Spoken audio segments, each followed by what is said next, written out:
आपको बता दें कि उत्तर प्रदेश में क्या कुछ चल रहा है राजनीतिक, वहाँ पर भी घटनाक्रम कुछ तेज़ दिखाई दे रहे हैं। और ऐसे में शिवपाल यादव आज मुख्यालय पहुँचे हैं, यानी कि समाजवादी पार्टी कार्यालय पहुँचे और वहाँ पर उन्होंने अखिलेश से मुलाकात की है। और इस मुलाकात के कई मायने निकाले जा रहे हैं। लोकसभा चुनाव को लेकर क्या दो ये बड़े नेता बात कर रहे हैं, क्या अभी हाल में जो विधानसभा चुनाव हो रहे हैं और जो मध्य प्रदेश में जो बॉर्डर से लगी सीटें हैं, क्या उस पर नज़र है? क्योंकि आपको याद होगा अभी 2 दिन पहले अखिलेश यादव मध्य प्रदेश भी गए थे और वहाँ पर जाकर उन्होंने बाकायदा रैलियां भी की थी, जनसभाएं भी की थी और घर में बैठकर खाना भी खाया था एक मतदाता के। तो ये इस तरह की तस्वीर बयां करती है कि कुछ तो चल रहा है। इस पर ज़्यादा जानकारी के लिए हमारे साथ मौजूद हैं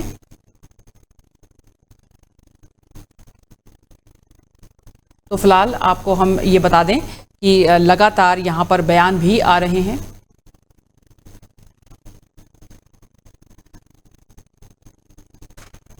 छत्तीसगढ़ दौरे से लौटे अखिलेश यादव इस वक्त समाजवादी पार्टी कार्यालय के अंदर एक मीटिंग कर रहे हैं, जिसमें शिवपाल सिंह यादव भी मौजूद हैं और समाजवादी पार्टी के जो वरिष्ठ नेता हैं वो मौजूद हैं। आप देख सकते हैं कि बस ये समाजवादी पार्टी कार्यालय का दफ्तर है और इसी के अंदर अखिलेश यादव इस वक्त मौजूद हैं और सीधे तौर पर जो पार्टी के वरिष्ठ कार्यकर्ता हैं शिवपाल सिंह यादव हैं उनके साथ में बैठक कर रहे हैं। कहीं ना कहीं छत्तीसगढ़ मध्य प्रदेश का दौरा अखिलेश यादव कर चुके हैं और जो इंडिया गठबंधन है उसमें मुख्य भूमिका अखिलेश यादव निभाते हैं। ऐसे में मध्य प्रदेश छत्तीसगढ़ का दौरा करके लौटे अखिलेश यादव 2024 के लोकसभा की तैयारी को और भी मजबूत करना चाहते हैं और लोकसभा चुनाव में कहीं ना कहीं समाजवादी पार्टी की जो लोकसभा की सीटें हैं उनको बढ़ाना चाहते हैं और सीधे तौर पर ज़मीनी स्तर पर इसकी तैयारी कर दी है।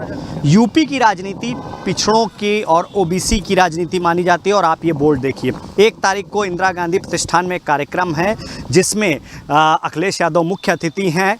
नीरज मौर्य हैं, पूर्व विधानसभा सदस्य हैं, उनके द्वारा एक पुस्तक लिखी गई है दलित एवं पिछड़ों के वोटों से सत्ता।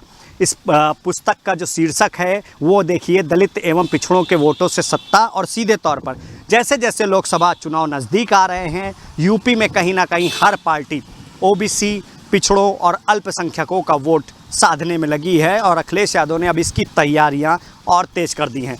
वीडियो जर्नलिस्ट रोहित के साथ पुनीत मोहन, TV7 भारत, लखनऊ। पुनीत, आपने बिल्कुल सही पोस्टर दिखाया। ऐसा लगता है कि पार्टी बहुत तेजी से मंथन कर रही है, रणनीति पर विचार कर रही है कि दलित पिछड़ों का साथ उसे चाहिए सत्ता तक पहुंचने के लिए। और जो आपने पोस्टर दिखाया वो भी हमने बखूबी देखा कि किस तरीके से दर्शाया गया है कि साथ आपको चाहिए। और ऐसे में चुनाव हो रहे हैं, मध्य प्रदेश से सटी सीटें जो हैं उसमें ये प्रभाव क्या डालेगा पोस्टर और ये तमाम जो है रणनीति, वो देखने वाली बात होगी। ये मुलाकात किस मायने में काफी अहम हम समझे, सीटों के बंटवारे के लिए, टिकटों के बंटवारे के लिए, किसका नाम आगे चल रहा है क्या नहीं, क्या ये 2 बड़े नेता बातचीत आज कर रहे थे? देखिए, सीधे तौर पर जिस तरीके से उत्तर प्रदेश की राजनीति पिछड़ों और ओबीसी पर आधारित रहती है, हालांकि इसका कोई आधिकारिक सर्वे नहीं है, लेकिन एक सर्वे के अनुसार ये कहा जाता है कि यूपी की 52% जो वोट बैंक है वो ओबीसी, पिछड़ों और दलितों का है, जिसमें से 43% गैर यादव बिरादरी का है। ऐसे में सभी पार्टियों का प्राइम फोकस पिछड़ों दलितों का वोट लेने पर है, क्योंकि इन्हीं पिछड़ों और दलितों ने मिल करके कभी बहन जी की सरकार बनवाई, मायावती की सरकार बनवाई, तो कभी मुलायम सिंह की सरकार बनवाई, कभी कल्याण सिंह की सरकार बनवाई। और सबसे बड़ी बात कि यूपी के जो ओबीसी, एससी और पिछड़े वर्ग के वोट है, अल्पसंख्यक वोट है, ये कभी स्थिर नहीं रहते, ये कभी किसी पार्टी के साथ स्थिर नहीं रहे। ऐसे में 2024 में लोकसभा चुनाव में अखिलेश यादव लगातार दूसरे प्रदेशों का भी दौरा कर रहे हैं और यूपी से मिलती हुई राजनीति छत्तीसगढ़ की भी है, मध्य प्रदेश की भी है। वहां भी कहीं ना कहीं दलितों पिछड़ों को साधने पर राजनीतिक पार्टियों का ज्यादा विचार रहता है। वहां से लौट करके आए हैं अखिलेश, एक बैठक कर रहे हैं। आप मेरे पीछे समाजवादी पार्टी का ये कार्यालय देख रहे हैं और सीधे तौर पर गोपनीय बैठक चल रही, बाहर कार्यकर्ता वेट कर रहे हैं, खड़े हुए हैं, लेकिन कोई जानकारी नहीं मिल पा रही है। बताया जा रहा है कि रणनीति में बड़ा फेरबदल अखिलेश यादव कर रहे हैं और कहीं ना कहीं जो दलित पिछड़े समाज के लोग हैं उनको साधने का पूरा प्रयास करेंगे। और जिस तरीके का पोस्टर अपने दर्शकों को हमने दिखाया कि 1 तारीख को इंदिरा गांधी प्रतिष्ठान में ये कार्यक्रम भी है। पिछड़ा वर्ग प्रकोष्ठ के पूर्व प्रदेश अध्यक्ष राम लोटन जी हमारे साथ में हैं। राम लोटन जी, समाजवादी पार्टी का प्राइम फोकस है सीधे तौर पर पिछड़ों को लेकर के और ओबीसी को लेकर के। लेकिन सर सबसे बड़ी बात है, क्या जब चुनाव आता है तभी आप लोगों को पिछड़ों दलितों की याद आती है? देखिए, समाजवादी पार्टी का आधार रही और उसके गठन के पीछे की जो राजनीति रही है और सामाजिक सोच रही है माननीय नेताजी की, वह पिछड़ा, दलित, वंचित, अकलियत, पसमानदा समाज के साथ साथ किसान मजदूर को आधार बना करके समाजवादी पार्टी का गठन 1992 में किए थे। और यह आप बात सच कहे कि मंडल कमीशन के तहत उत्तर प्रदेश के जातिगत समीकरण में 52% ओबीसी की आबादी है। राजनाथ सिंह जी जब उत्तर प्रदेश के मुख्यमंत्री थे तो सामाजिक न्याय समिति की रिपोर्ट के आधार पर 54.5% आबादी जो है उत्तर प्रदेश में ओबीसी की थी और 43.43% आबादी गैर यादव।